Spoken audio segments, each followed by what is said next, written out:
Assalamualaikum warahmatullahi wabarakatuh. Kami di sini akan menjelaskan materi tentang Undang-Undang Dasar 1945 dan perubahannya. silakan menonton, jangan lupa di subscribe.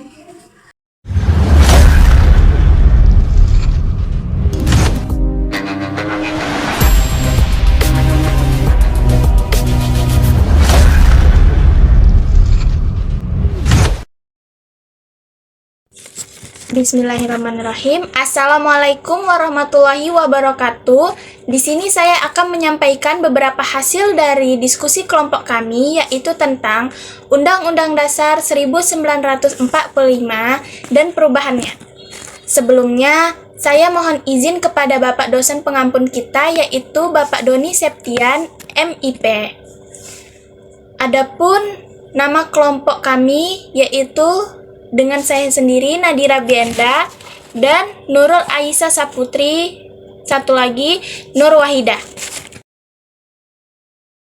Baik, penjelasan pertama yaitu ada A. Pengertian, kedudukan, fungsi, dan sifat Undang-Undang Dasar 1945. Jadi, yang dimaksud dengan Undang-Undang Dasar atau UUD 1945 adalah hukum dasar tertulis, dan Undang-Undang Dasar tersebut mengikat, baik kepada pemerintah, setiap lembaga negara, lembaga masyarakat, serta setiap warga negara Indonesia dimanapun berada. Dan sebagai undang-undang dasar, ia berisikan norma-norma, aturan, atau ketentuan-ketentuan yang harus ditaati dan dilaksanakan. Sebagai hukum dasar tertulis, undang-undang dasar dalam kerangka tata aturan atau tata tingkatan norma, hukum yang berlaku, ia menepati kedudukan yang tinggi, yang mempunyai fungsi sebagai alat pengontrol bagi norma hukum yang kedudukannya lebih rendah, sehingga diketahui apakah telah sesuai atau tidak sesuai dengan ketentuan Undang-Undang Dasar tersebut. Selain Undang-Undang Dasar sebagai hukum dasar tertulis, terdapat pula hukum yang tidak tertulis yang dikenal dengan sebutan konvensi. Konvensi ini merupakan aturan-aturan pelengkap yang mengisi kekosongan yang timbul dalam praktik kenegaraan yang tidak terdapat dalam Undang-Undang Dasar. Walaupun demikian, adanya konvensi ini tidak boleh bertentangan dengan ketentuan-ketentuan yang terdapat dalam Undang-Undang Dasar. Undang-Undang Dasar 1945 bersifat singkat, hanya berisikan 16 bab dan 37 pasal, serta ditambah dengan 4 pasal aturan peralihan dan 2 ayat tambahan. Selain singkat, Undang-Undang Dasar 1945 juga bersifat supel, sebagaimana dinyatakan dalam penjelasan Undang-Undang Dasar 1945 berikut ini. 1. Undang-Undang Dasar sudah cukup apabila memuat aturan-aturan pokok saja, yaitu membuat garis-garis besar sebagai instruksi kepada pemerintahan pusat dan lain-lain, penyelenggaraan negara untuk menyelenggarakan kehidupan negara dan kesejahteraan sosial. 2. Masyarakat dan negara Indonesia masih harus berkembang dan hidup secara dinamis. Karena itu harus melihat segala gerak-gerik kehidupan masyarakat dan negara Indonesia tidak perlu tergesa-gesa dalam memberikan kristalisasi dan bentuk kepada pikiran-pikiran yang masih mudah berubah. Ketiga, sifat dari aturan yang tertulis itu mengikat, karena itu makin supel atau elastis, sifat aturan itu akan semakin baik dan harus dijaga agar sistem undang-undang dasar jangan sampai ketinggalan zaman. Baik, penjelasan materi selanjutnya akan dijelaskan oleh Nur Wahidah. Kepada Nur Wahidah saya persilahkan. Terima kasih kepada Nadira Bienda. Di sini saya akan menjelaskan tentang B. Perubahan Undang-Undang Dasar 1945. Perubahan Undang-Undang Dasar 1945 ini bisa disebut dengan amandemen. Yang perubahan Undang-Undang Dasar 1945 ini bisa disebut dengan amandemen. Yang menurut Alvin Shep, English Indonesia, karya Petir Salim, berarti perubahan atau perbaikan.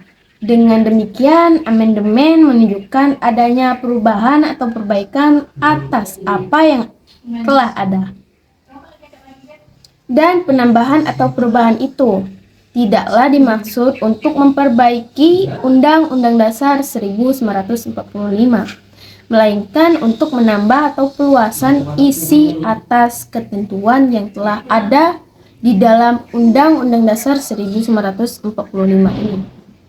Berkaitan dengan pelaksana perubahan terhadap Undang-Undang Dasar 1945 ini terhadap berbagai relasi atau pendapat yang berlawanan yang dapat dikategorikan dalam 3 pendapat berikut, yaitu pertama, pendapat pertama mengatakan bahwa Undang-Undang Dasar 1945 sama sekali tidak boleh berubah-ubah.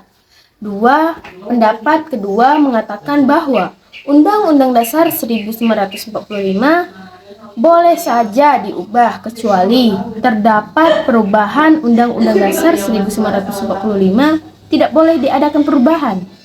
Ketiga, pendapat ketiga mengatakan bahwa Undang-Undang Dasar 1945 boleh saja diubah secara total.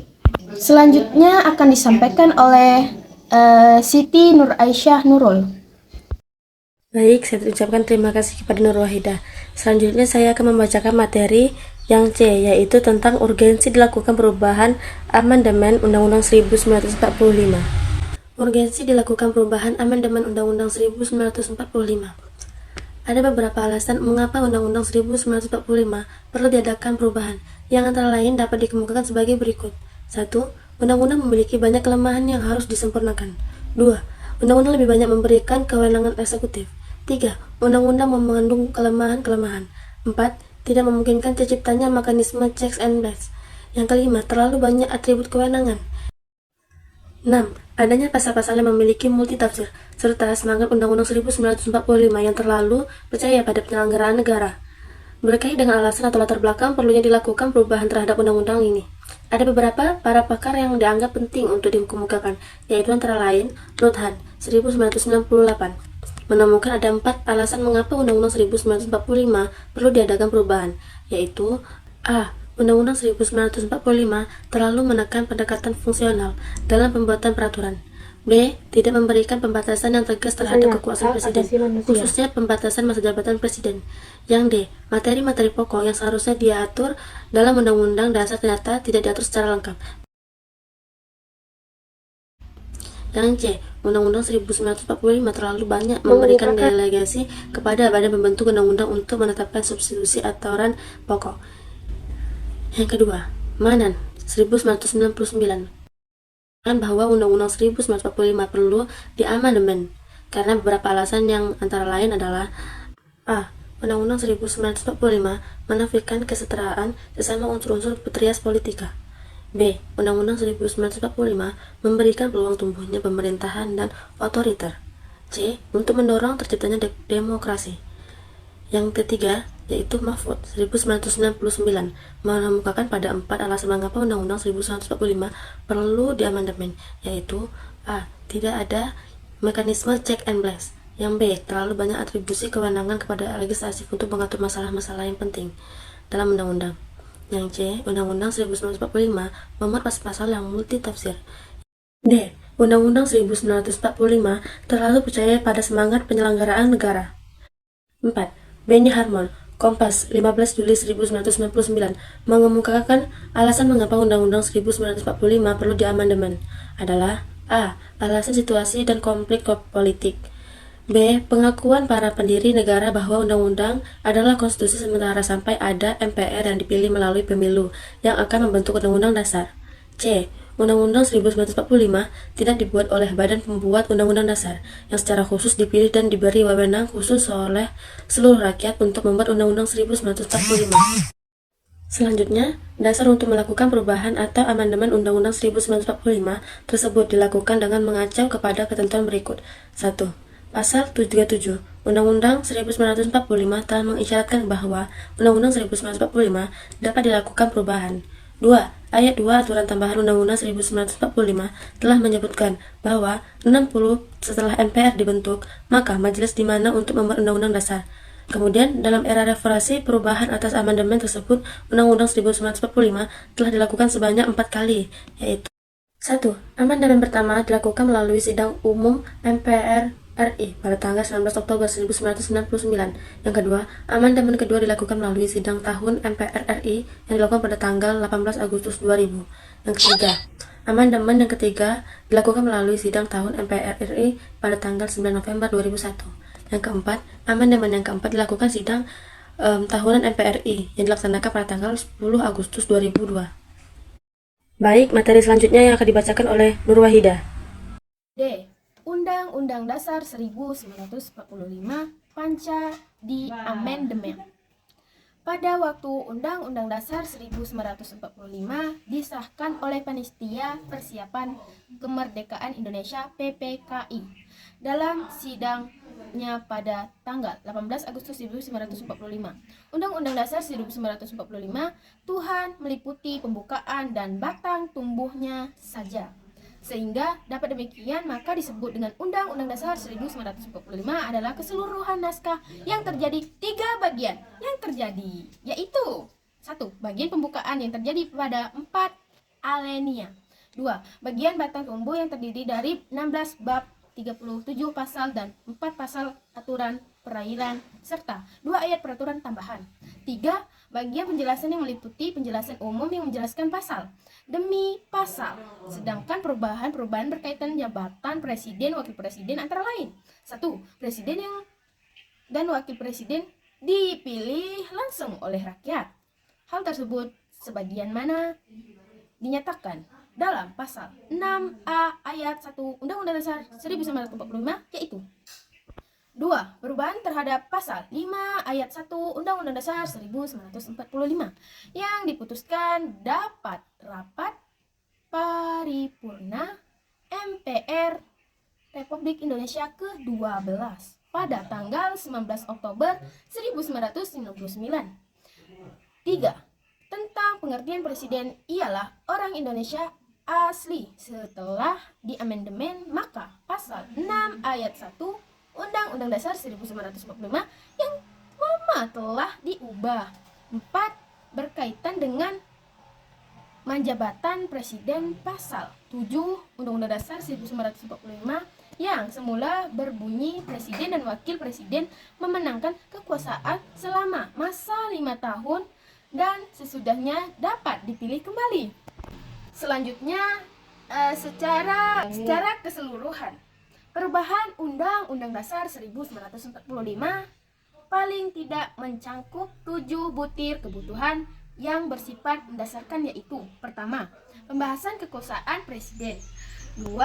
Peluasan hak dan wewenang DPR. 3. Otonomis bangga hukum. 4. Otonomis daerah. 5. Peluang hak asasi manusia. 6. Pengaturan pembentukan komunis anti korupsi. Demikian beberapa contoh tentang telah dilaksanakan perubahan dan amandemen terhadap Undang-Undang Dasar 1945 yang dilakukan sampai saat ini. Dan penjelasan dari kami, jangan lupa Like, subscribe, comment.